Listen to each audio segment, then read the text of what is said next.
بار بار ورکوټي بول ولې ورځي انسان ته چې هغه قابو کوي نشي نو داسې کمې وجې کې دي شي چې د هغې د وجې انسان ته بار بار ورکوټي بول ورځي. د ټولو نه اول د انسان هغه پټې کمې چې د شرمنګا سره نږدې دي کم ته چې پیلویک فلور مسلې ویلی شي هغه چې کله کمزوري شي د هغې د وجې انسان ته بار بار ورکوټي بول ورځي او دا مسله هغو ته زیاتوي د چا عمر چې زیات وي. او دویمه دا ده چې د انسان کمه مثانه ده هغه چې کله بې قابو شي او په خپله بندیږي او کلاویږي نو د هغې د وجې انسان ته بار بار ورکوټي بول ورځي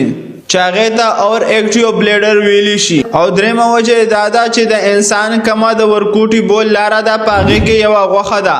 او کله چې په هغې غوښه کې مسله راشي د هغې د وجې هم انسان ته بار بار ورکوټي بول ورځي او هغې غوښې ته پروسټیټ ګلینډ ویلی شي. او څلورمه یې دا وجه دا د انسان چې کم اعصاب دي په هغو کې چې څه مسله راشي د هغې د وجې هم بار بار انسان ته ورکوټي بول ورځي. او پنځمه یې دا وجه دا د انسان چې کمه د ورکوټي بول لار ده هغې ته جراثیم ولګیږي نو د هغې د وجې هم انسان ته بار بار ورکوټي بول ورځي کم ته چې یو ټي آی ویلی شي. او شپږمه یې دا وجه هم کیدی شي څوک چې ډېر زیات موټابه وي یا سګرټ څکي یا شراب څکي یا چای څکي د هغې د وجې هم انسان ته بار بار ورکوټي بول ورځي.